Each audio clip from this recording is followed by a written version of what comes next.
Bonjour et bienvenue pour ce numéro 3 de U-Event, le magazine vidéo de l'Université d'Évry.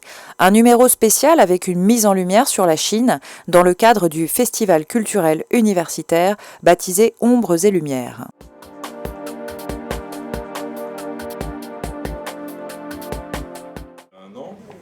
Initiative du président de l'université, Philippe Oudy, cette journée France-Chine Regard Croisé était l'occasion de consolider nos partenariats avec les universités chinoises et de mettre à l'honneur les étudiants de notre université, chinois et français.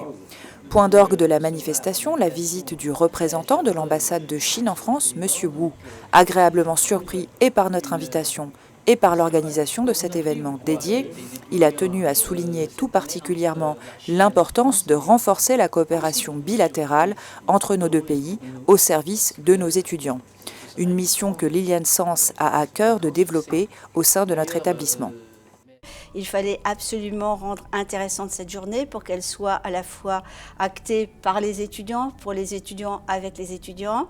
Mes étudiants de communication ont au sein donc, de leur classe des étudiants chinois qu'ils apprécient et qu'ils coachent parfois de temps en temps, sachant aussi que bien évidemment ces étudiants français ne sont pas chinois, donc ne parlent pas chinois, mais ont une sensibilité à l'ouverture de la Chine.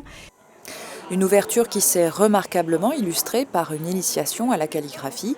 Les étudiants chinois ont pu à leur tour transmettre un peu de leur culture à leurs camarades français au travers d'un atelier convivial ouvert au grand public et pris d'assaut pour l'occasion. Encre de Chine, pierre à encre, papier de riz, la magie était au rendez-vous. Une magie qui a envoûté il y a quelques 40 ans déjà Rémi Mathieu, notre conférencier du jour. Il nous explique pourquoi. Comment fait-on pour ne pas étudier la Chine? C'est une question que je me suis posée pendant toute cette longue vie de scientifique. Et à un moment, la culture chinoise m'a ouvert les bras. Donc, elle ne les a pas refermés depuis. Le chinois, en plus de l'attrait de la langue, présentait un attrait certain en termes d'écriture et un attrait encore supérieur en termes de culture. Consciente de ces enjeux, l'Université d'Évry nourrit l'ambition de créer des ponts entre nos deux pays.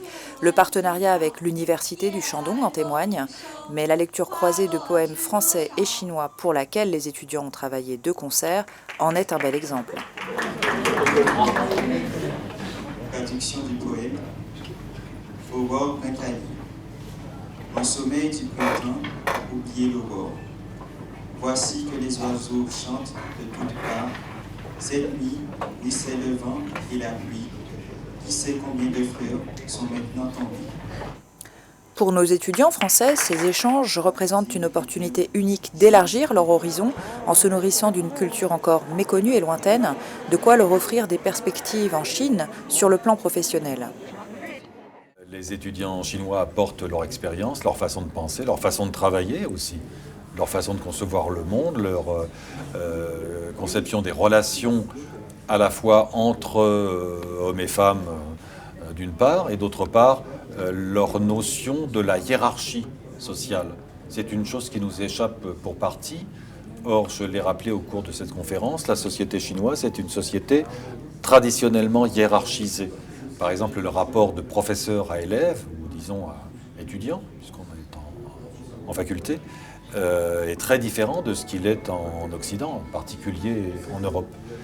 Par contre, c'est ce que j'évoquais au cours de cette conférence, je crois que le développement des études chinoises, aussi bien au niveau du secondaire qu'au niveau du supérieur, en particulier le fait de cesser d'appeler le chinois une langue rare, ce qui est assez comique quand on sait le nombre de locuteurs qu'il peut y avoir dans le monde, le développement donc des postes d'enseignants, l'admission de nombre d'élèves du secondaire dans ces filières amènerait, alimenterait un vivier qui permettrait de former les futurs cadres qui seraient aptes à instruire les managers, les hommes d'affaires, les enseignants, toute personne qui, dans notre pays, souhaite s'installer ou temporairement ou durablement en Chine, de façon à favoriser cette pénétration qui est parfois difficile avec le monde chinois actuel et à développer également la compréhension, ce qui est quand même la moindre des choses quand on veut avoir des relations à long terme. Après cette journée riche en réflexions, le public a pu profiter d'un concert de musique chinoise du groupe Trésor de Chine. Bonne méditation. Chinois.